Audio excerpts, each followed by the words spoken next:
When archivists opened the leather-bound plantation ledger in a climate-controlled vault, they expected routine entries, cotton yields, expenses, weather patterns.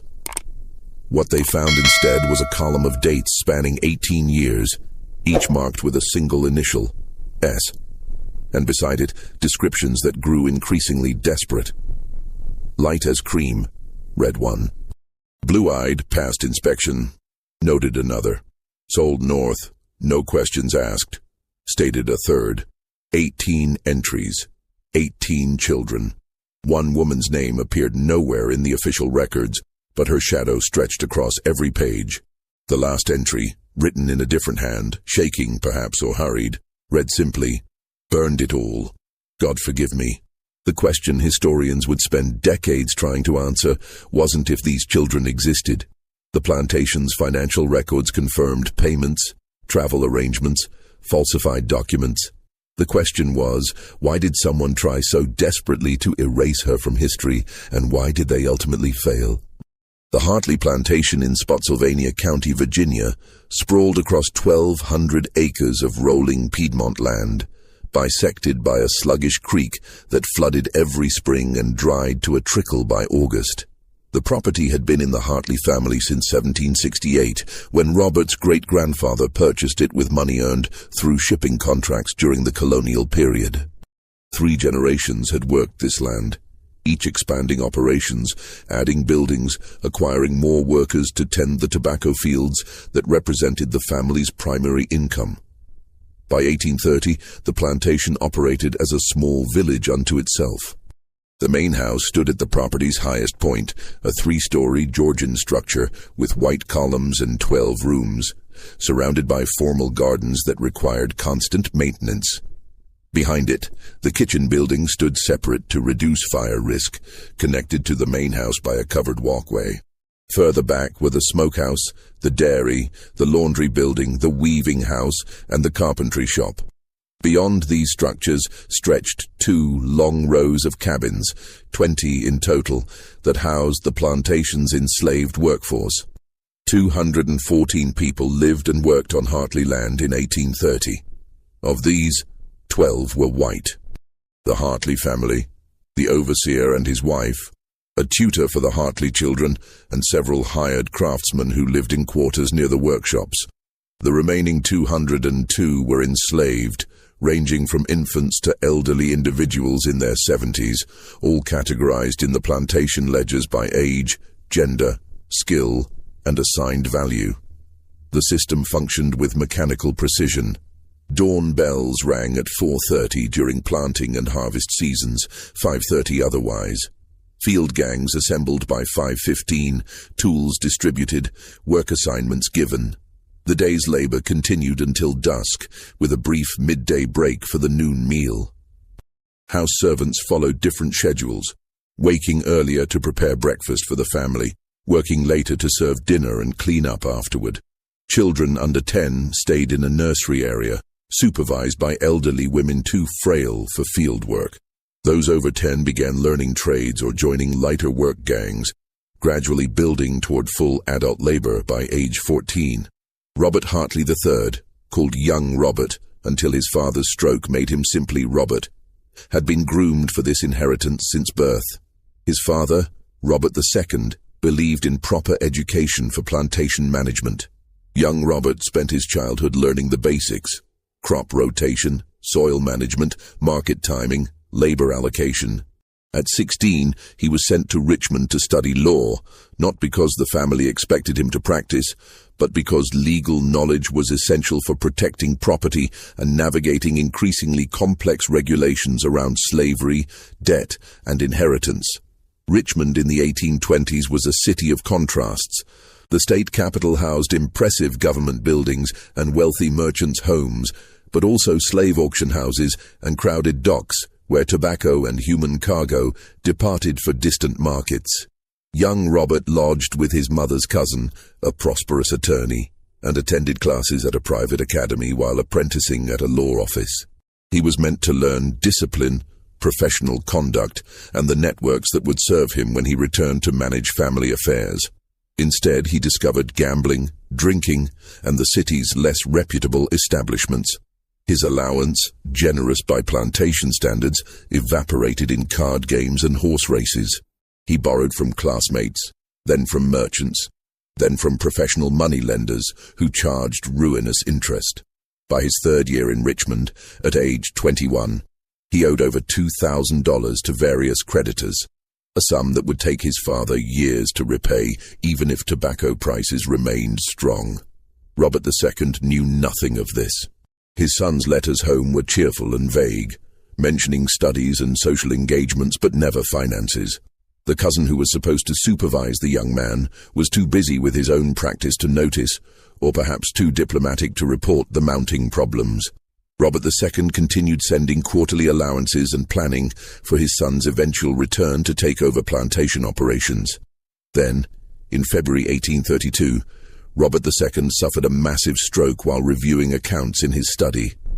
The overseer found him slumped over his desk, the left side of his body paralyzed, unable to speak beyond garbled sounds. The doctor, summoned from Fredericksburg, a 2-hour carriage ride, confirmed the severity. The elder Hartley might live for years, the doctor explained, but he would never walk independently again, never speak clearly, never manage complex affairs. The plantation needed new leadership immediately. Young Robert received the urgent letter in Richmond and experienced simultaneous emotions: grief for his father's condition and relief that the crisis would force his creditors to wait.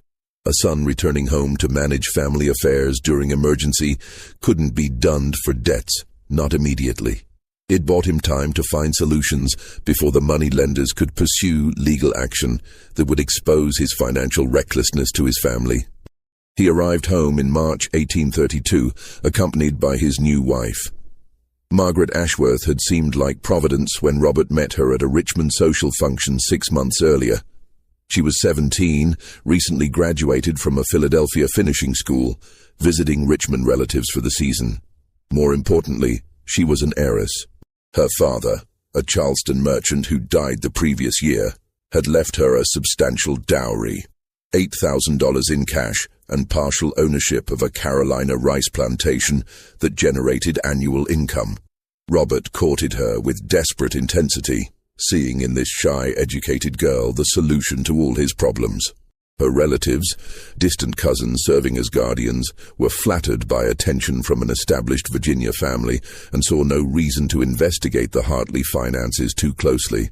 The tobacco plantation was real, the family name respectable. They approved the match.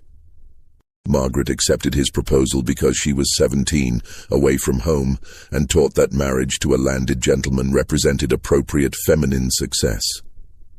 Robert seemed charming enough during their brief courtship, attentive, educated, from the same social class. She didn't love him, but love wasn't required for a successful marriage. Compatibility and financial security mattered more, her guardians assured her. They married in January 1832, a small ceremony in Richmond. Margaret's dowry transferred to Robert's control immediately, as law required.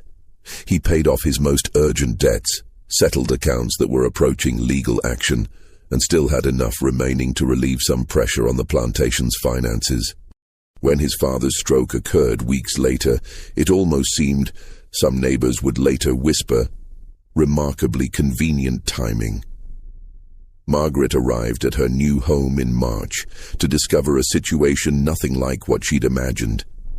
The Philadelphia finishing school had taught her French, piano, needlework, and appropriate conversation for social occasions. It had not prepared her for a Virginia plantation's realities: the casual brutality of the labor system, the isolation from urban society, the suffocating hierarchy that governed every interaction, or the sight of human beings worked like draft animals under threat of the lash. Her first week, she witnessed the overseer punishing a field hand who'd worked too slowly during tobacco planting. The man was stripped and whipped in the yard, where everyone could see, a routine enforcement of discipline. Margaret, watching from an upstairs window, vomited into a chamber pot and spent the rest of the day locked in her room, weeping. Robert found her there that evening, annoyed by her absence at dinner, and explained with patient condescension that she simply needed to adjust to country life. The workers required firm management, he told her. She'd understand once she settled in. She didn't understand, but she learned to look away. Her education had prepared her for this too. How to maintain appropriate appearances, how to ignore unpleasant realities, how to focus on the narrow sphere of household management and social obligations while leaving the broader world to men's control. The household staff consisted of 12 people who worked exclusively in and around the main house. A cook, 2 kitchen assistants, a butler, 3 maids, 2 laundry women, a lady's maid for Margaret, a manservant for Robert, and a boy who tended fires and carried messages. Additional workers came from the fields as needed for heavy cleaning or repairs, but these 12 formed the core domestic staff, sleeping in quarters attached to the kitchen building and the laundry house. Among them was a young woman Margaret's age, 18 when Margaret arrived.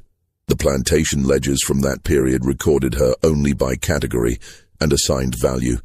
House servant, female, age 18, mulatto, value $600.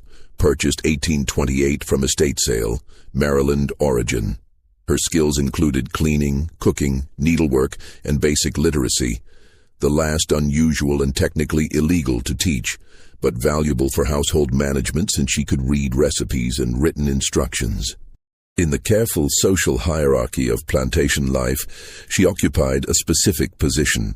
House servant rather than field worker, young and relatively attractive, light-skinned enough to work in the main house where masters preferred servants who didn't remind them too overtly of slavery's racial foundations. These factors made her simultaneously more valued and more vulnerable than many others on the plantation. Margaret's lady's maid, an older woman named Patience, brought from Charleston as part of Margaret's dowry, noticed this immediately. Patience had worked in wealthy households her entire life and understood the patterns. Within a week of arrival, she'd quietly advised Margaret to keep the younger servants busy with tasks that kept them visible and occupied, never isolated where Robert might encounter them alone. Margaret, naive about such matters, didn't fully understand the warning, but followed the advice because Patience had been her mother's servant and knew more about household management than Margaret did. For 2 years, the plantation operated smoothly. Robert managed the business side, negotiating tobacco sales, maintaining credit relationships with Richmond merchants, overseeing the overseer who supervised daily field operations. Margaret ran the household, planned meals, managed the domestic servants, handled the social obligations that plantation ownership required. They attended Sunday services at the local Episcopal church, hosted occasional dinners for neighboring planters, maintained the appearances of a successful young couple. They weren't happy exactly. Robert found Margaret boring. She had no conversation beyond domestic trivia and remained squeamish about plantation realities. Margaret found Robert coarse and increasingly distant, spending long evenings in his study drinking whiskey and reviewing accounts. But happiness wasn't the goal. Functionality was what mattered, and the marriage functioned adequately. Until the spring of 1834, when everything began to unravel. Margaret missed her monthly courses in March. By April, she was certain she was pregnant. The realization brought conflicting emotions. She'd been taught that bearing children represented a woman's primary duty, and that motherhood would bring fulfillment. She'd also watched her own mother die from complications of her 6th pregnancy, a memory that haunted her dreams. The doctor, Dr. Hammond, who traveled a circuit among the county's plantations, confirmed the pregnancy during his monthly visit in early May. He prescribed the standard recommendations: moderate exercise, avoidance of excitement, bland foods to counter morning sickness, and complete abstinence from marital relations after the 5th month. Margaret followed his instructions obsessively, terrified of miscarriage or complications. Robert received the news with satisfaction. An heir would secure his social position, provide collateral for future loans, and fulfill family expectations that had weighed on him since his father's stroke. He announced the pregnancy to neighboring planters and began planning nursery renovations. The upper floor's southwest corner room, largest and brightest, would be converted to a nursery suite, with an adjoining room for a wet nurse and nursemaid. The household reorganized around Margaret's pregnancy. Her workload was reduced to almost nothing. Patients and 2 other maids attended her constantly, bringing meals to her room when morning sickness made her unable to face the dining room, helping her with the increasingly complex dressing procedures required by maternity fashion, reading to her during the long afternoon hours when she was forbidden from exertion. May passed peacefully. Margaret's morning sickness eased slightly, and she felt well enough to take short walks in the garden. June arrived hot and humid, as Virginia summers always were, and she retreated to her darkened bedroom where servants fanned her and brought cool drinks. Dr. Hammond visited mid-June and pronounced everything progressing normally. The baby was due in late December, a Christmas blessing. 3 days after Dr. Hammond's visit, Margaret woke at midnight with agonizing cramps. The bed was soaked with blood. She screamed for patience, who came running, took one look, and sent the manservant sprinting for the doctor. By the time Dr. Hammond arrived 2 hours later, Margaret was hemorrhaging dangerously, barely conscious from blood loss and shock. He worked through the night, doing what little medical science of the 1830s could do. Ergot preparations to encourage the uterus to contract, pressure to slow bleeding, prayer that her body would recover. The miscarriage completed itself by dawn, the barely formed fetus expelled along with dangerous amounts of blood. Margaret survived, but Dr. Hammond's prognosis was grim. He explained to Robert, Margaret was too sedated with laudanum to understand, that the miscarriage had caused severe internal damage. Scarring and tearing meant future pregnancies were unlikely, and if conception did occur, carrying to term was improbable. Attempting pregnancy again could kill her. He recommended they consider themselves fortunate she'd survived and accept childlessness as God's will. Robert listened to this explanation in his study, Dr. Hammond's voice sympathetic but clinical, and felt his world contract. No heir meant no security. His father, still alive but utterly incapacitated, would die eventually, and Robert would inherit everything. But without sons to pass property to, his position was precarious. Creditors knew childless men were poor risks for long-term loans. Business partners questioned whether someone without heirs would maintain property properly or might simply liquidate assets for immediate pleasure. Worse, the plantation's finances were deteriorating. Tobacco prices had dropped steadily for 3 years. The previous season's harvest had barely covered operating costs. Robert needed capital for improvements, new equipment, drainage projects, possibly transitioning some acreage to different crops. Banks might loan to a man with an heir and stable family prospects. They wouldn't loan to a childless planter with a sickly wife and declining revenues. He sat in his study that night after Dr. Hammond departed, reviewing ledgers by lamplight, drinking his way through a bottle of his father's best whiskey. The numbers didn't improve with alcohol, but the desperation became more manageable, transforming from panic into cold calculation. There had to be a solution. There was always a solution if you were willing to cross certain boundaries. Margaret recovered slowly, spending weeks in her darkened room, heavily dosed with laudanum for pain and anxiety. The medication became a habit, then a dependency. Even after the physical healing completed, she continued requesting the medicine for her nerves, and Dr. Hammond, believing emotional stability important for a woman who'd suffered such trauma, continued prescribing it. She began spending most of each day in a peaceful haze, reading novels, napping, occasionally venturing downstairs for meals, but mostly isolated in her rooms with patience as constant companion. Robert let her retreat into laudanum and isolation. A wife who stayed in her rooms made certain things easier. He'd noticed the young house servant months earlier, of course. You noticed attractive servants the way you noticed well-made furniture, as pleasant features of your environment. He'd had no particular designs on her. His father had taught him that reckless behavior with the household staff created unnecessary complications. Better to visit establishments in Fredericksburg when needs arose, keeping business and pleasure properly separated. But circumstances had changed. His wife was now an invalid, his financial situation was desperate, and he needed an heir by whatever means necessary. The solution that occurred to him, gradually at first, then with increasing clarity as he considered the implications, was both simple and monstrous. She was property. He owned her labor, her time, her body, in the same sense he owned livestock. More importantly, she had the right physical characteristics. Light skin, European features, the ancestry that produced children who might pass inspection if needed.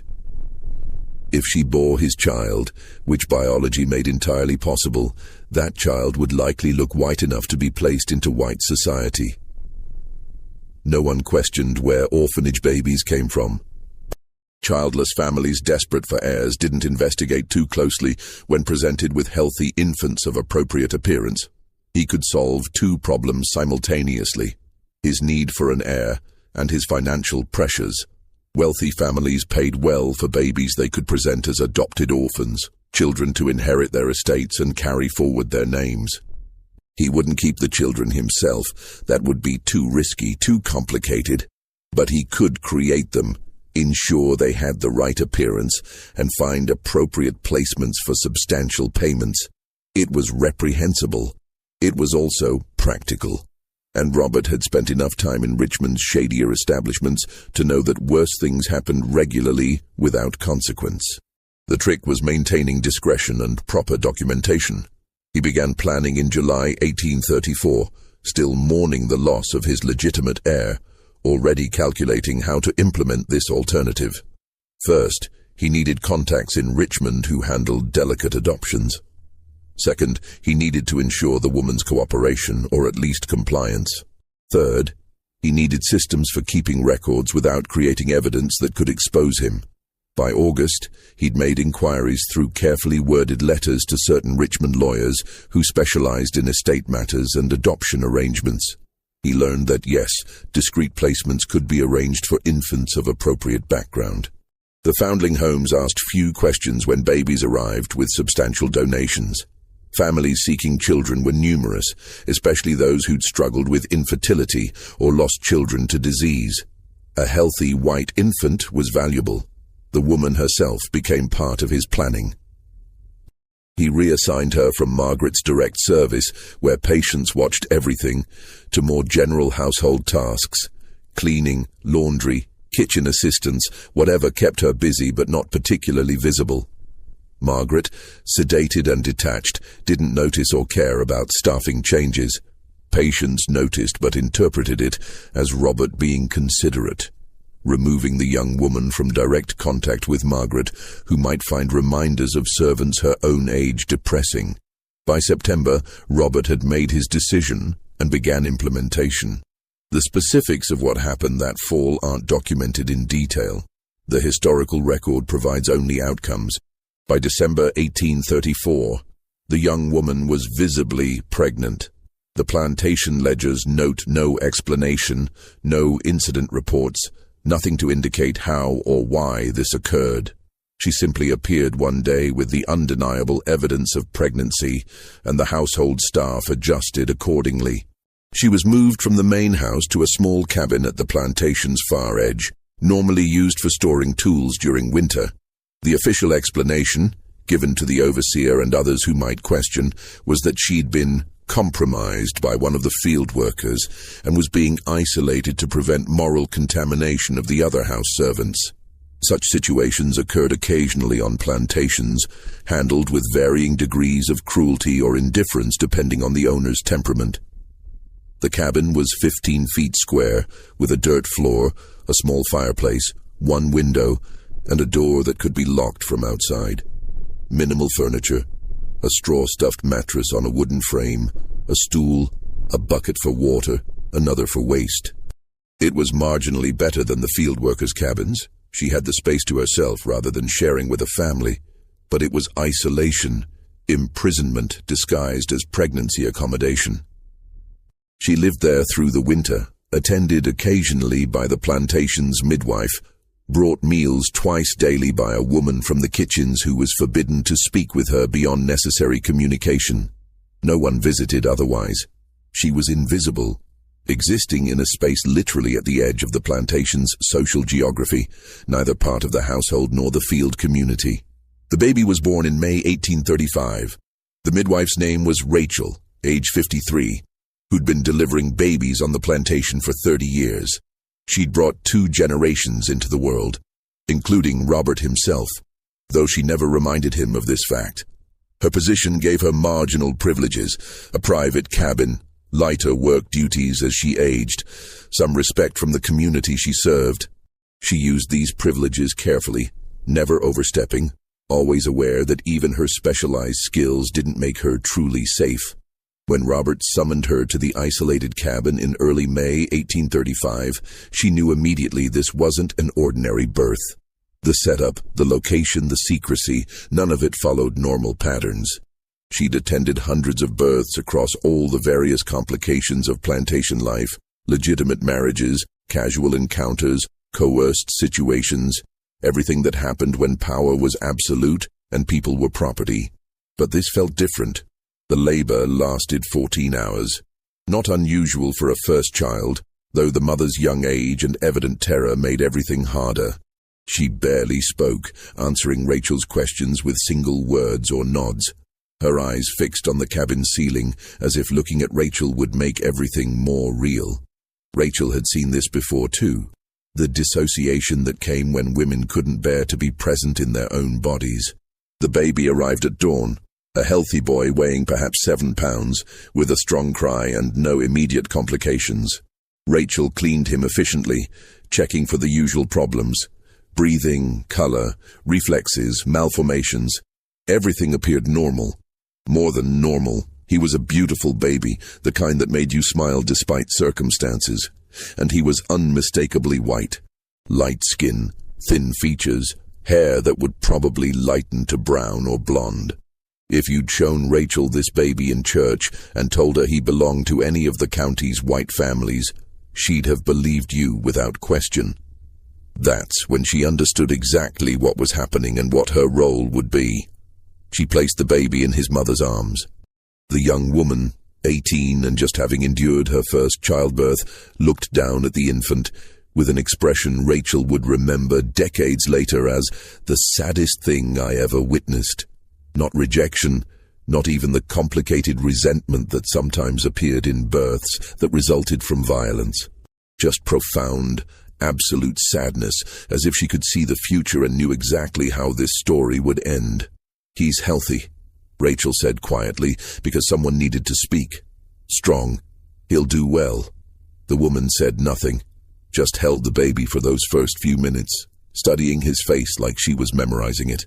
Rachel left them alone and went to report to Robert, who'd been waiting at the main house. She found him in his study, ledgers spread across his desk, pen in hand. He looked up when she entered, and she saw in his eyes that he'd been planning this moment for months. "Well?" he asked. "Healthy boy," Rachel reported. "No complications." And the appearance? There it was, the question that confirmed everything. Rachel had been practicing her answer, keeping her voice neutral, professional. "Light-complected. Features are acceptable." Robert smiled, genuine pleasure crossing his face. "Excellent. Bring him to the house tomorrow evening after dark. There's a gentleman arriving from Richmond who'll handle the arrangements." Rachel nodded and left without further questions, returning to the cabin where the young mother was nursing the baby for what Rachel suspected would be the first and last time. The next 3 days followed a pattern that would repeat 17 more times over the following years. The baby stayed with his mother, nursed when hungry, slept in her arms.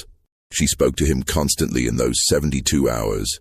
Rachel heard fragments when she came to check on them. Not baby talk, but real conversation, as if explaining the world to someone who could understand. Apologies mostly. Promises that she would have kept him if she could. Explanations about choices that weren't really choices. On the 4th day, Robert came personally, accompanied by a man Rachel had never seen before. Middle-aged, well-dressed in a Richmond style, carrying a leather satchel. They entered the cabin while Rachel waited outside, her back turned, trying not to hear. The woman screamed once, just once, a sound that cut off abruptly as if someone had physically silenced her. Then quiet voices. Robert's, calm and instructional. The stranger's businesslike. The woman's no longer audible. Rachel heard paper rustling, documents being reviewed, signed, then footsteps, and the stranger emerged carrying a bundle of blankets with the baby inside. He walked past Rachel without acknowledging her, heading toward a carriage waiting near the main house. Robert followed a moment later, pausing to speak to Rachel. She'll need a few days to recover. Continue attending her. Regular meals, basic care. She'll return to work within the week. Then he too left, and Rachel stood alone outside the cabin, listening to the absolute silence from within. She waited 10 minutes before entering. The young woman sat on the mattress, staring at her empty arms, tears streaming silently down her face. No sound, no sobbing, just tears and that terrible silence. Rachel sat beside her and did the only thing she could.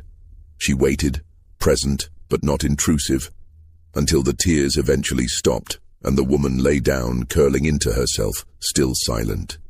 Rachel stayed until dark, then returned to her own cabin, where she lit a candle and began writing in the diary she'd kept secretly for years, hidden under a floorboard and written in the careful hand she'd taught herself late in life. The entry for May 6, 1835 was brief. Delivered a boy. Healthy. They took him. God witness what I've seen. The woman returned to work within a week, reassigned to the laundry house, where heavy physical labor would rebuild her strength. She moved mechanically through tasks, speaking only when necessary, eating little, sleeping poorly based on the reports Rachel heard from others. The household staff knew, of course. You couldn't hide pregnancy and sudden childlessness from people who lived in close quarters, but no one spoke about it directly. Such conversations were dangerous. Margaret, sedated in her upstairs rooms, knew nothing, or if she suspected, the laudanum made it easy not to think about uncomfortable possibilities. The baby appeared in the Richmond Foundling Home's records that same week. Male infant, approximately 4 days old, healthy, left with substantial donation from anonymous benefactor. The home's director, a practical woman who managed on perpetually inadequate funding, asked no questions about the baby's origins. Anonymous donations were common enough, and this one came with $50, 6 months of operating costs for the home. The baby stayed at the Foundling Home exactly 3 weeks. In early June, a prosperous merchant family, the Harrisons, visited looking to adopt. They'd been married 15 years without children, owned a successful dry goods business, and wanted a son to eventually inherit. The Foundling Home director showed them several infants, but the Harrisons were immediately drawn to the newest arrival. He was perfect, healthy, beautiful, unmistakably white, young enough to bond completely with adoptive parents. The adoption was finalized within days. Papers were signed, fees paid, and the baby departed to his new life as Thomas Harrison, beloved son of Edward and Catherine Harrison of Richmond, Virginia. He would grow up in comfort, receive excellent education, eventually inherit his father's business, marry well, and father 4 children of his own.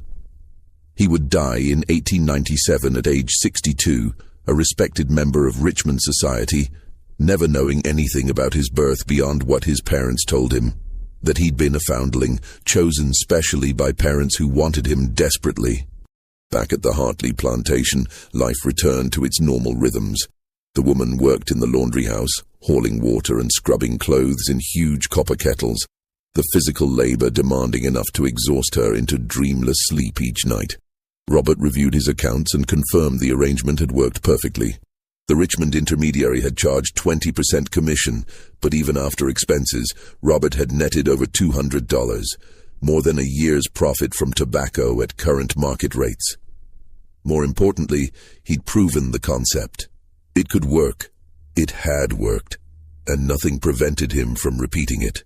By September 1835, the woman was pregnant again. The second pregnancy confirmed Robert's system was viable. This time there was no pretense about field workers or moral failing. The household staff understood exactly what was happening. The woman was isolated again, attended by Rachel, and kept away from areas where Margaret or visitors might see her. Robert refined his procedures with each cycle.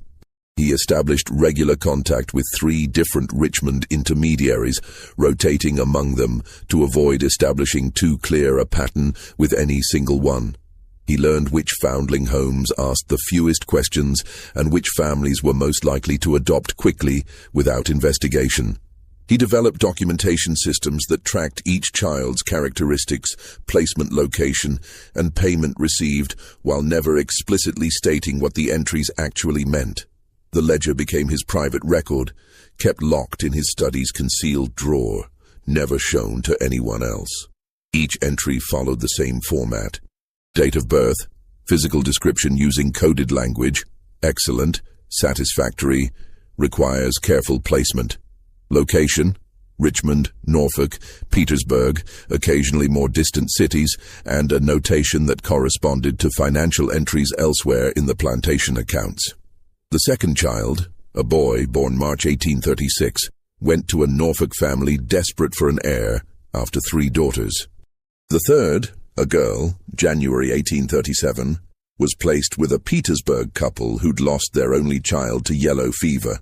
The fourth, another boy, October 1837, went to a Richmond widow who wanted to ensure her late husband's property stayed in the family.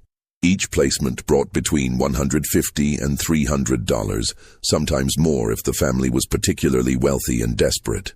By the time the 5th child was born in August 1838, Robert's financial situation had stabilized completely. The payments from child placements generated more reliable income than tobacco, required no overhead beyond what he was already spending on the woman's maintenance, and operated entirely off the books where creditors and tax collectors couldn't touch it. He paid down debts, made deferred repairs on the plantation, upgraded equipment, and even began hosting the social functions that his position demanded. Neighbors saw a successful young planter who'd weathered difficult years through prudent management. No one suspected the source of his recovered prosperity. Margaret remained isolated in her laudanum haze, increasingly disconnected from household operations. On her better days, she managed to come downstairs for dinner, participate minimally in church services, even host occasional afternoon teas for neighboring wives. But mostly she existed in her darkened bedroom, attended by patients who now understood far more than she wanted to about her employer's activities, but was trapped by her own enslaved status into silence. Patients struggled with terrible moral conflict during these years. Her Christian beliefs taught that slavery itself was ordained by God, that servants should obey masters, that hierarchy reflected divine order. But those same beliefs taught that children were sacred, that mothers deserved protection, that exploitation of the vulnerable was sin. She couldn't reconcile what she witnessed with what she believed, so she did what thousands of enslaved people did daily. She survived by fragmenting her conscience, finding ways to live with contradictions that might otherwise destroy her sanity. She was kind to the young woman on the rare occasions their paths crossed, offering small gestures, extra food, a sympathetic look, once even a whispered "God sees your suffering," that were all she dared risk. She prayed constantly, begging forgiveness for her complicity, asking God to intervene, knowing he wouldn't because he never did in situations like this. The plantation's other residents developed their own strategies for coping with the knowledge. Some convinced themselves it wasn't really happening, that the pregnancies had ordinary explanations. Others acknowledged it internally, but never spoke about it, understanding that discussing matters involving the master was dangerous. A few actively approved, seeing the woman as somehow fortunate that Robert had chosen her for this role rather than treating her worse, or finding ways to justify anything that kept the plantation economically stable and all of them marginally safer. Human societies are expert at normalizing atrocity when resisting it carries unacceptable costs. Rachel, attending each birth, keeping her secret diary, struggled most of all. Her role made her directly complicit, She delivered these babies knowing they'd be taken away, cared for them in their brief hours with their mother, then watched them disappear forever. She couldn't refuse Robert's orders without risking her own safety and losing the marginal privileges that made her aging bearable. So she continued, making the only moral choice available.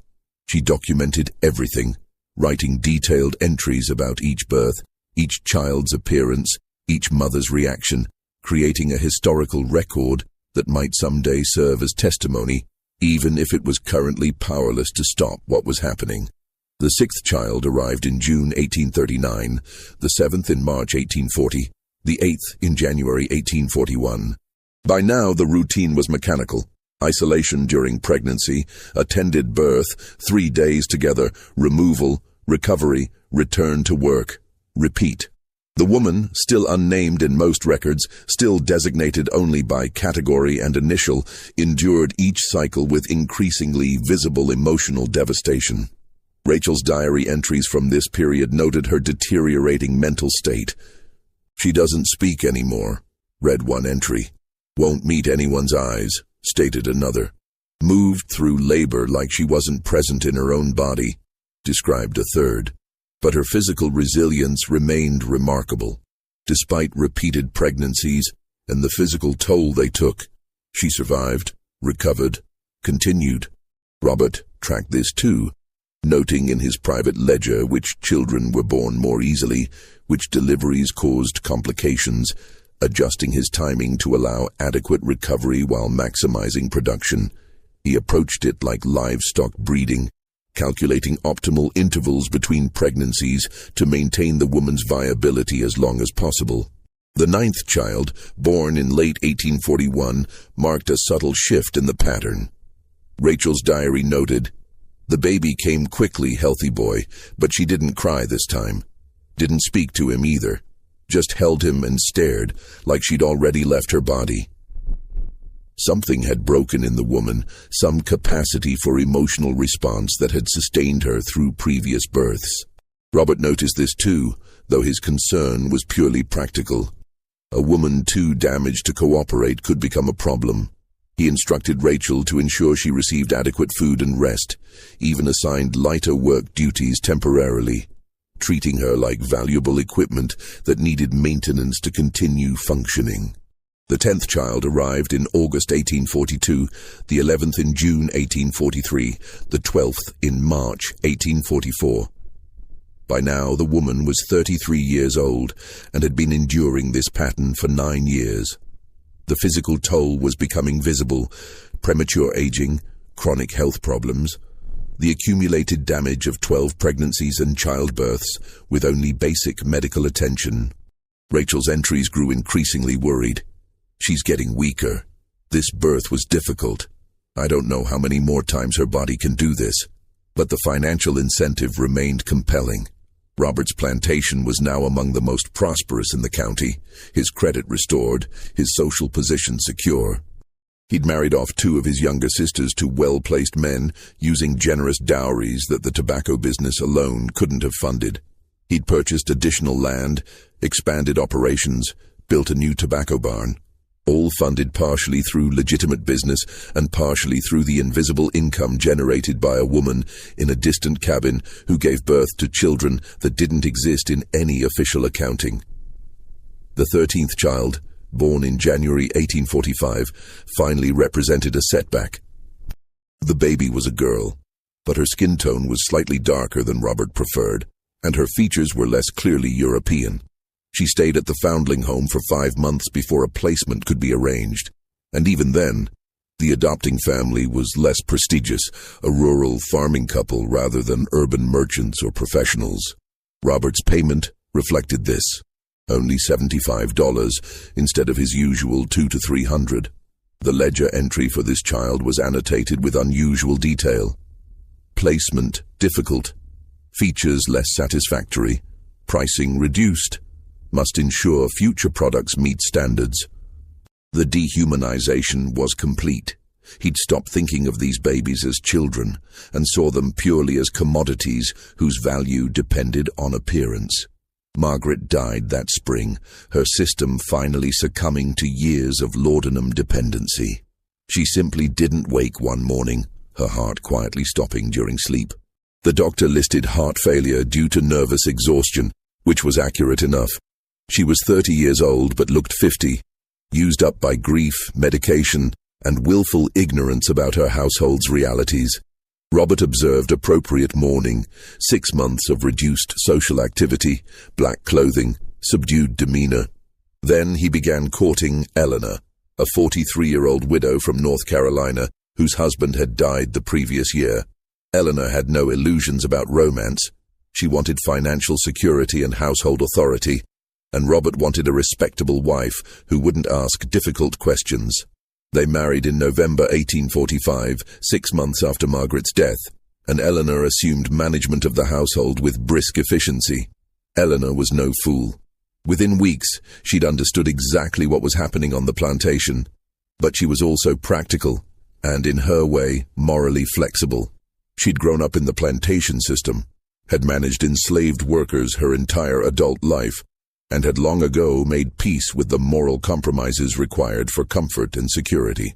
If Robert had found an innovative income source, that was his business.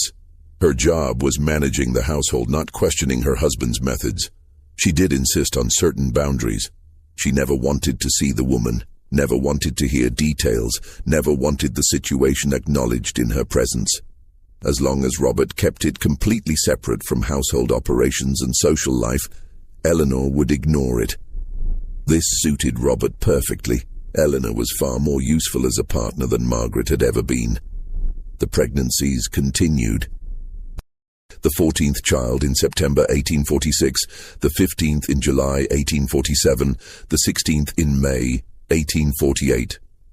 The woman was now 37 years old, had been enduring this pattern for 13 years, and was clearly deteriorating. Rachel's diary entries from this period are increasingly distressed. She's so thin. The bleeding won't stop. I truly believe the next birth will kill her.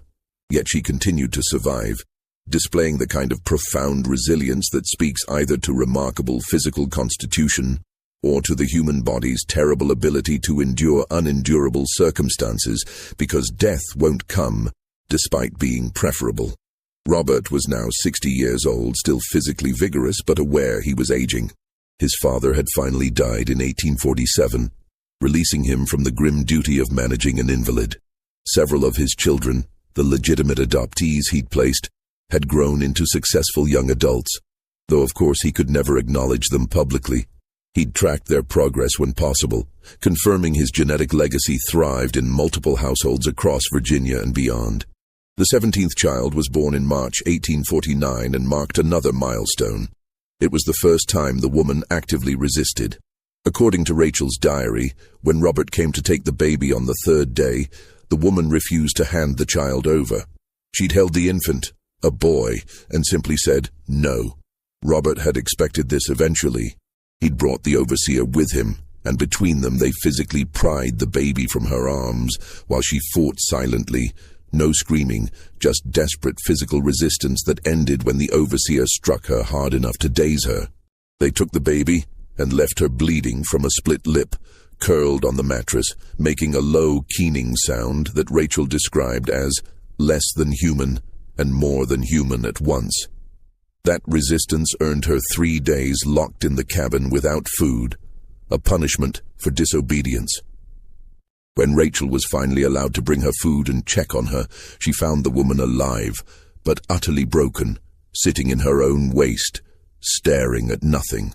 I thought that was the end, Rachel wrote in her diary. I thought she would die, either from her body giving out or from her spirit finally breaking completely. But she didn't die. She just continued, like a clock that keeps ticking even after the clockmaker has abandoned it. The woman returned to work eventually, thinner and more silent than ever, moving through assigned tasks mechanically. The household staff whispered that she'd gone mad, and perhaps in some sense she had. But she continued to function, to survive, to endure. Because the pattern wasn't finished yet. There was still one more child to come. The 18th pregnancy began in the late summer of 1855. The woman was 44 years old, exceptionally old for pregnancy even in ideal circumstances, dangerously old given her medical history and accumulated physical damage. When Rachel confirmed the pregnancy in September, she went directly to Robert and begged him to terminate it, explaining that continuation would almost certainly kill the woman and might produce a stillborn or deformed child anyway. Robert refused. This would be the last child. Even he understood that continuing beyond this point was impossible. But he wanted that final product. The woman would likely die regardless at this point, worn out from years of use. Better to extract one more child who might be valuable than to simply let her deteriorate without purpose. His calculation was purely economic. The woman represented sunk costs at this point. Her useful life was ending whether he continued or not. But a healthy white infant could still bring $200 or $300. From a business perspective, attempting one final pregnancy made sense even if it killed her, because she had minimal remaining value otherwise. The pregnancy progressed with terrible difficulty from the start. Severe morning sickness that lasted throughout, not just the first months. Dangerous swelling in her extremities. Chronic pain that left her unable to work for weeks at a time. Rachel's diary entries became increasingly desperate, describing a woman whose body was actively failing. She can't keep food down. The swelling is so severe her skin is cracking. She has fever that won't break. In March 1856, 3 months before the baby's due date, Rachel went to Robert again, this time bringing Eleanor with her. Together they argued that the situation was medically dangerous, that continuing risked not just the woman's life, but potentially a stillborn child, and that common sense dictated terminating the pregnancy. Eleanor, practical as always, framed it in financial terms. A dead mother and dead baby represented total loss, while terminating now at least preserved. Well, she trailed off, because there really wasn't anything to preserve at this point. Robert heard them out, then refused again. They were too close to completion.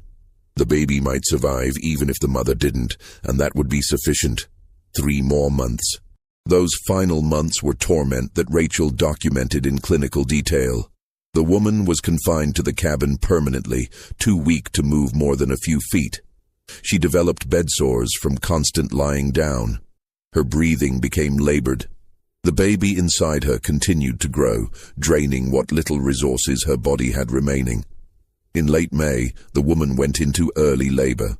The baby was coming 6 weeks premature, not ideal but possibly viable if delivery went smoothly. Rachel moved into the cabin, preparing for what she knew would be the most difficult birth she'd ever attended. The labor lasted 42 hours. This wasn't medical necessity. The baby was small enough and positioned correctly. It was simply that the woman's body had been so damaged by 18 pregnancies that it could barely perform the basic functions of childbirth. Contractions were weak and irregular. Hours passed between meaningful progress.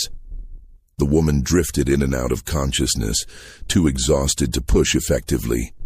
Her body attempting to complete a process it no longer had strength for. Rachel stayed throughout, doing everything she could with her limited tools and knowledge. She gave herbs to strengthen contractions, applied pressure to guide the baby, talked constantly to keep the woman conscious and focused. She sent for help. 2 other women experienced with childbirth came to assist, bringing clean cloths and water and extra hands. The baby finally came at dawn on June 4, 1856. A girl, tiny but alive, weighing perhaps 4 pounds. Her cry was weak but present. Rachel worked frantically to clear her airways, warm her, stimulate breathing. The baby lived, barely, but she lived. Behind her, the mother was dying, hemorrhaging severely, unable to deliver the afterbirth. Her body simply giving up after 18 births and 42 hours of final labor.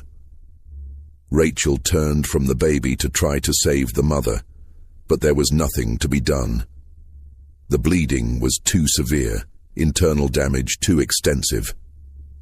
The woman died within 20 minutes of her daughter's birth, never having held the baby, never having spoken a final word.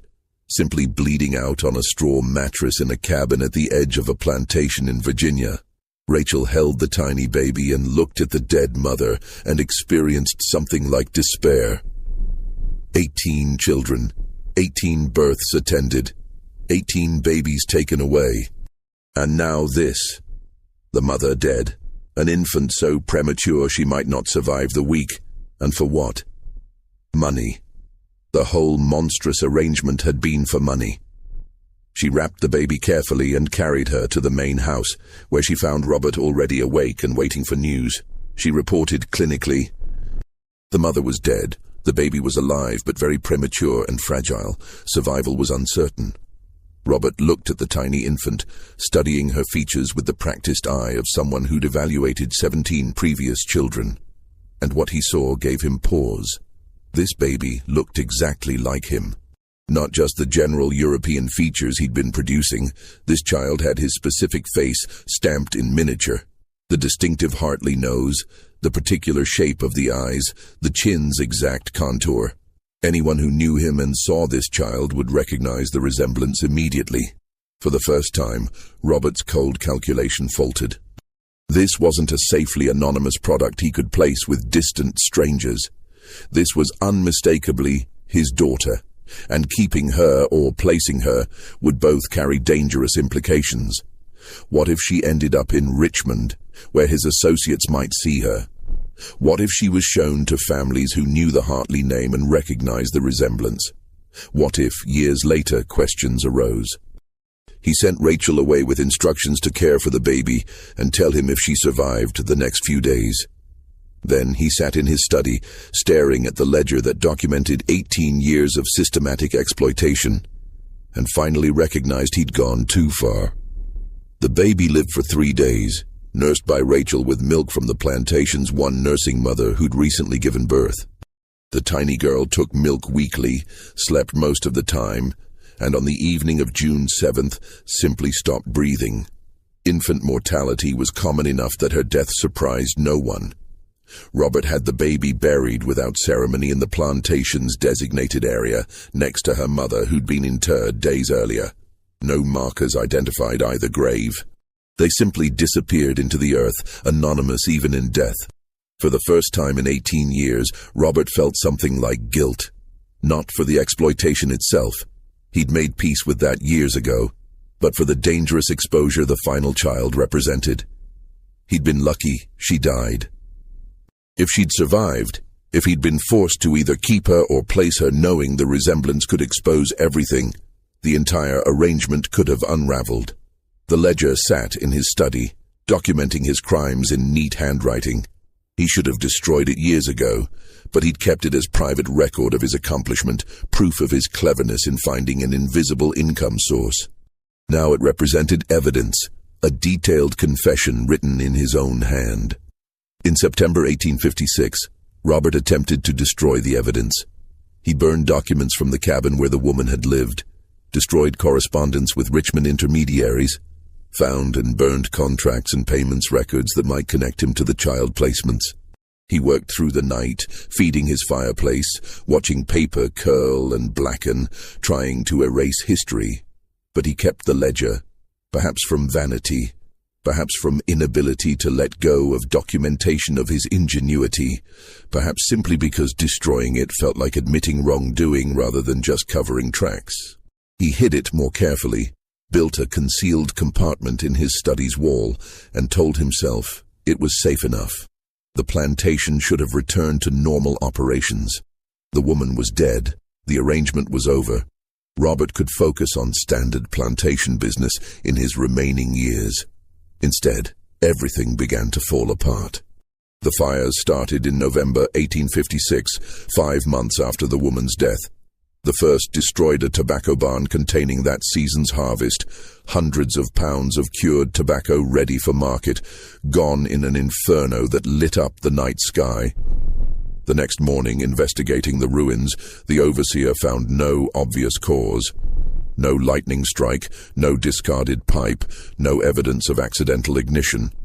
Just a thorough, efficient fire that consumed everything. Robert absorbed the financial loss. He had reserves by this point and increased security. The overseer posted watchers, instituted evening patrols, tried to establish who'd been where when the fire started.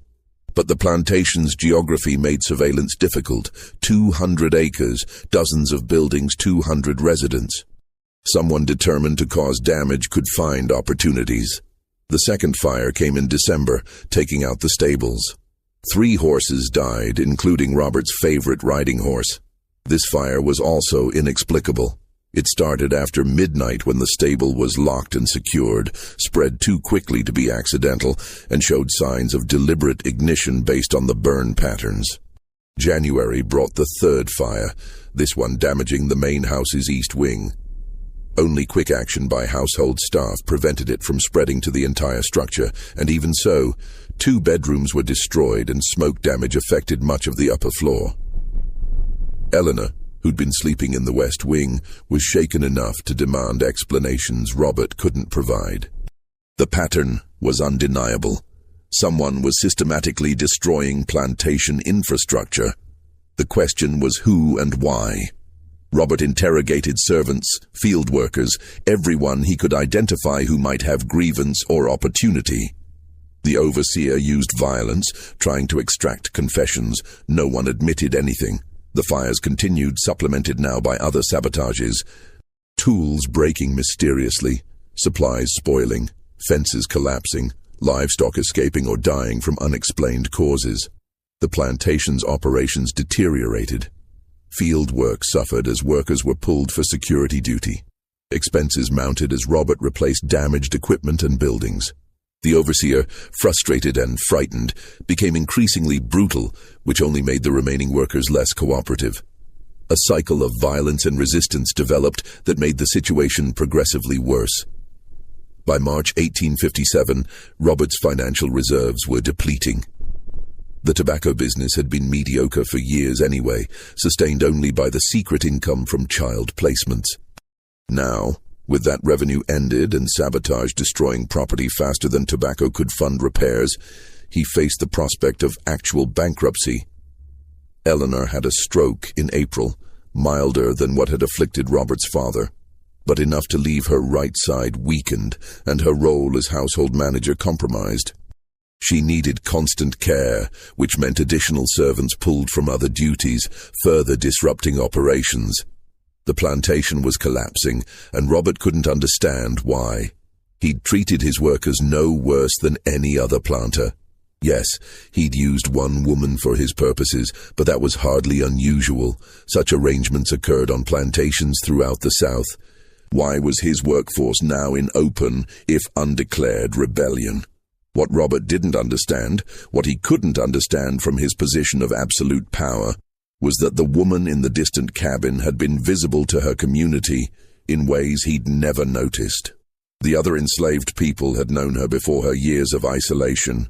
They'd watched 18 pregnancies. They'd known when babies disappeared. They'd understood exactly what was happening and had been powerless to stop it while she lived.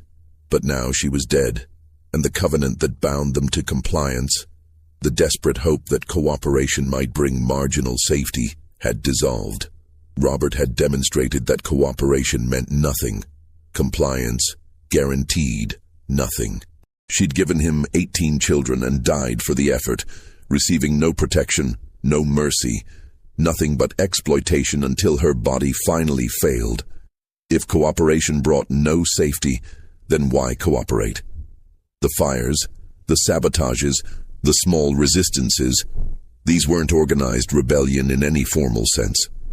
There was no conspiracy, no planning meetings, no identified leadership.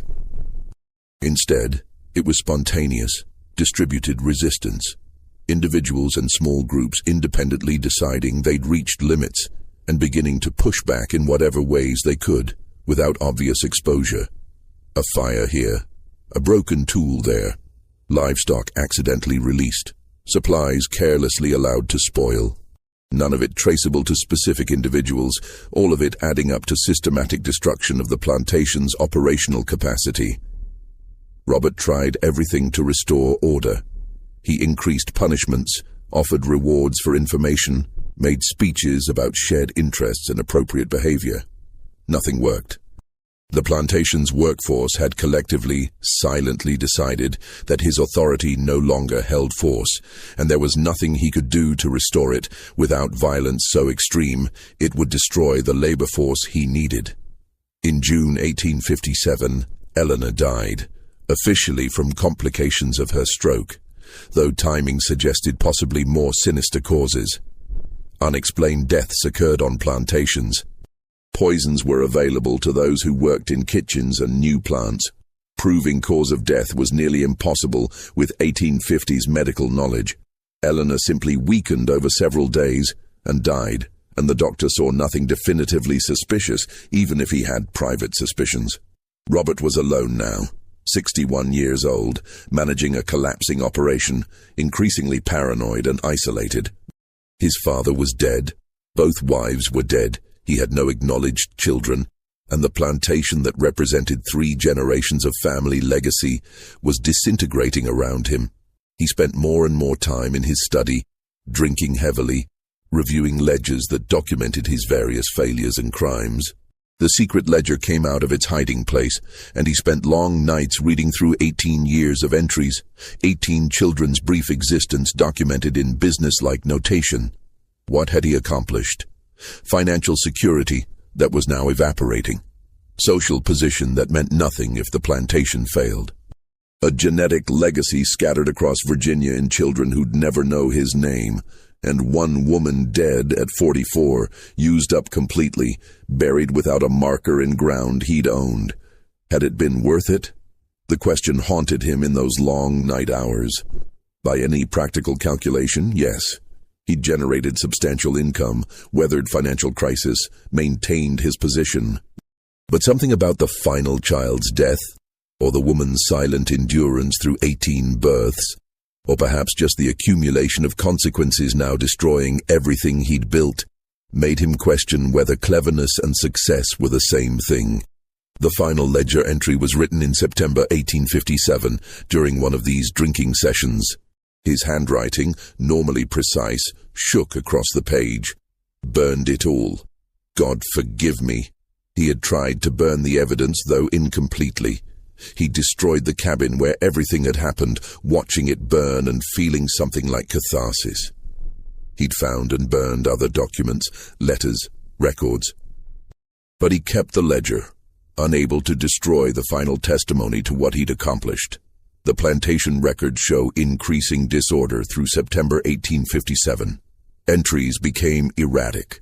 Calculations didn't balance. Paranoid notes appeared in margins.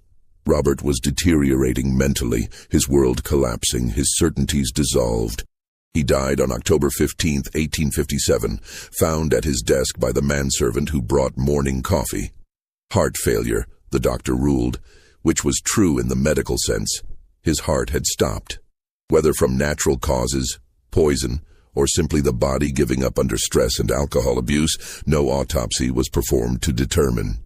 Robert was buried in the family plot with appropriate ceremony, eulogized as a respected planter who'd maintained family legacy through difficult times. The minister who delivered the eulogy was the same man who'd visited the woman in her cabin years earlier and witnessed her suffering. He spoke about Robert's life, his accomplishments, his standing in the community. He did not mention that every word tasted like ash in his mouth. The plantation passed to a distant cousin, who arrived to find operations in complete chaos. 60 of the 200 enslaved workers had already escaped, taking advantage of the disorder to flee north. Those remaining were openly hostile, refusing direct orders, doing minimal work, clearly waiting for opportunity to leave or for the plantation to fail completely. The cousin tried for 2 years to restore functionality, failed, and sold the property in 1859 to a consortium that broke it up. The various parcels were divided, some sold to neighboring planters, others to investors from Richmond. The enslaved people were sold separately or escaped before sales could be finalized. When the Civil War came in 1861, the former Hartley plantation was barely recognizable as such. The main house stood empty, vandalized by passing soldiers from both armies. The fields had gone fallow, overtaken by weeds. The cabins where 200 people had lived were collapsing, roofs fallen in, walls rotting. After the war, during Reconstruction, formerly enslaved people scattered. Some stayed in Virginia, working as sharecroppers or moving to cities. Others headed north to Philadelphia, New York, Boston, anywhere that offered possibility of new lives. They carried their memories with them, stories about the places they'd been enslaved. But many of those stories died with them, never written down, never formally preserved. Rachel ended up in Philadelphia, working at a colored hospital that served freed people. She was in her 70s by then, her midwifery years behind her. But she had experience with illness and dying, which was valuable in the chaotic post-war years when thousands of freed people were flooding north, many sick or injured or traumatized. It was in Philadelphia in 1889, approaching 85 and knowing she was dying, that Rachel finally decided her diary needed to become public testimony.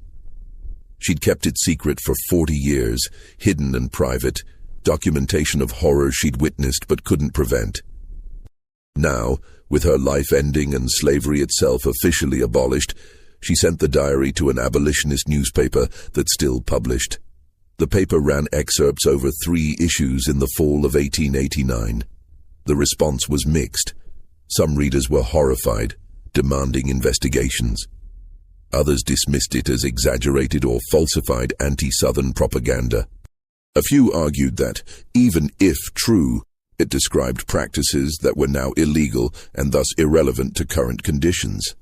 The minister who'd known the Hartley Plantation also published his memoirs in the 1890s, including careful descriptions of what he'd witnessed there. He was vaguer than Rachel. He'd seen less and understood less, but his testimony corroborated key elements of her account. Academic historians began investigating in the early 1900s, cross-referencing Rachel's diary with plantation records, church documents, county records, foundling home logs. The pattern emerged gradually. 18 children, 1 woman, systematic exploitation over nearly 20 years. The Hartley Plantation ledger surfaced in 1931, discovered in an estate collection being processed by a university archive. The graduate student who found it recognized immediately that the coded entries corresponded to Rachel's descriptions. Combined documentation finally proved definitively what had happened. The dates matched, the numbers aligned. The system Rachel had described was confirmed by Robert's own meticulous records. Genealogical research began in earnest in the 1940s, trying to trace the 18 children. 12 were identified through various records. Birth dates matching foundling home admissions, adoption records, marriage and death certificates, census data. The researchers built family trees, showing that these 12 children had lived ordinary lives, married, had children of their own, died peacefully decades later. Their descendants, and by the 1940s there were dozens, mostly had no idea about their ancestry. A few families, contacted carefully by researchers, were shocked to learn their respected grandparents or great-grandparents had been born into circumstances they'd never imagined. Some embraced the historical truth, recognizing it explained family mysteries. Others rejected it entirely, insisting researchers were mistaken or malicious.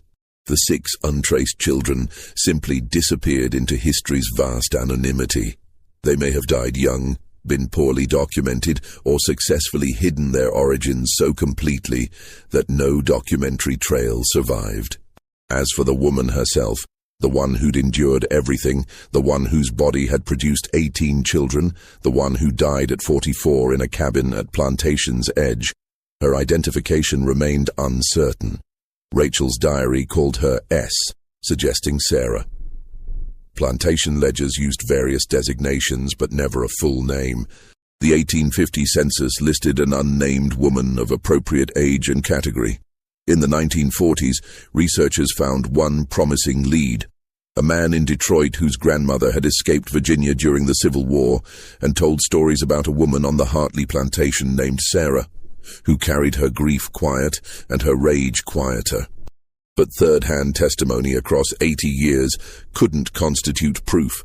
and no confirming documentation ever emerged. Sarah, if that was her name, remained as anonymous in history as she'd been forced to be in life. Her grave, unmarked and unrecorded, was somewhere on property that had been subdivided and redeveloped multiple times since 1857. Nothing physical remained. The academic papers published in the 1950s and 60s analyzed various aspects of the case.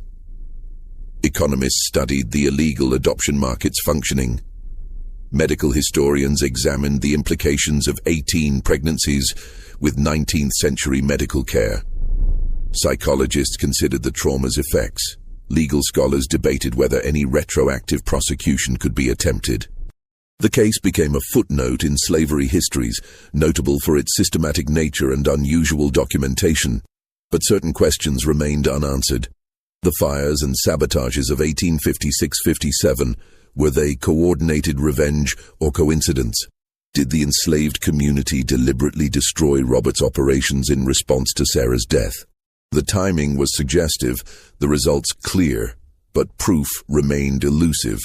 Some historians argued yes, the pattern was too deliberate to be accidental, the timing too precise. Others countered that attributing it to coordination might romanticize resistance in ways that imposed modern perspectives on historical actors who faced impossible constraints. Perhaps it didn't matter. Perhaps what mattered was that Sarah endured, survived as long as possible, and that after her death, the system collapsed. Whether through deliberate action, spontaneous resistance, or simply the accumulated weight of exploitation finally exceeding what structure could bear. The plantation that had consumed her couldn't sustain itself after her death. The Hartley Plantation site is now a shopping center in Spotsylvania County, Virginia. A historical marker mentions it was once a tobacco plantation operated by the Hartley family from 1768-1859, notes it was seized during the Civil War, and describes its later development. Nothing on the marker suggests the darker history beneath the parking lot's asphalt. The ledger resides in a university archive's climate-controlled vault, available to researchers by appointment. The pages are fragile, the ink fading, but Robert's handwriting remains legible. 18 entries documenting 18 children, each born to a woman whose name he never recorded, each taken away 3 days after birth, each representing a sum of money and a small piece of his genetic legacy scattered across Virginia.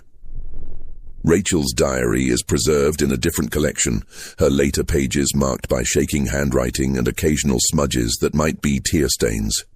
She'd written knowing her testimony might be the only justice Sarah ever received, the only acknowledgement that her suffering had been witnessed and mattered.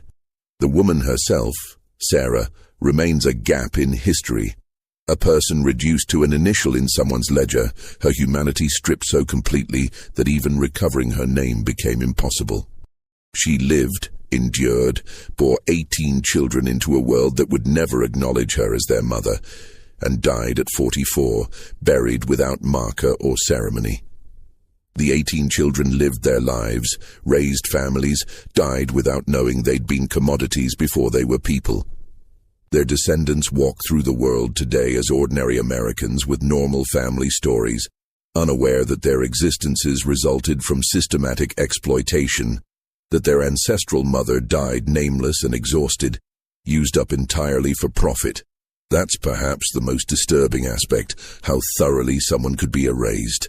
How slavery's machinery could consume a person completely, leaving only business records and ghostly children who never knew they had a mother whose name no one remembered to record. The archivists who maintain the ledger handle it carefully, wearing white gloves, supporting brittle pages. They show it to researchers, explaining context, pointing out significant entries. And every time they reach the final page where Robert, in his shaking hand, wrote, "Burned it all. God forgive me." But he didn't burn everything. The evidence survived. The truth remained, partial and painful, documented enough that Sarah's suffering couldn't be completely erased. She lived. She endured. She bore 18 children. And when she finally died, The system that had sustained itself on her body began to collapse. That's the story Plantation records reveal. Not just one man's crime, but society's complicity in turning human suffering into profit, and the unbearable question of what justice could mean when delivered a century too late to the person who needed it most. Some questions have no good answers. Some histories carry wounds that never fully heal. Some injustices are so profound that even acknowledgement, even full documentation, even teaching the truth to future generations can never constitute adequate response. Sarah's story is one of those. The ledger proves she existed, proves what happened to her, proves the 18 children she bore. But proof isn't justice. Documentation isn't restitution. Knowing the truth doesn't change that she died at 44, used up completely, buried without name or marker in ground that doesn't even exist as plantation land anymore.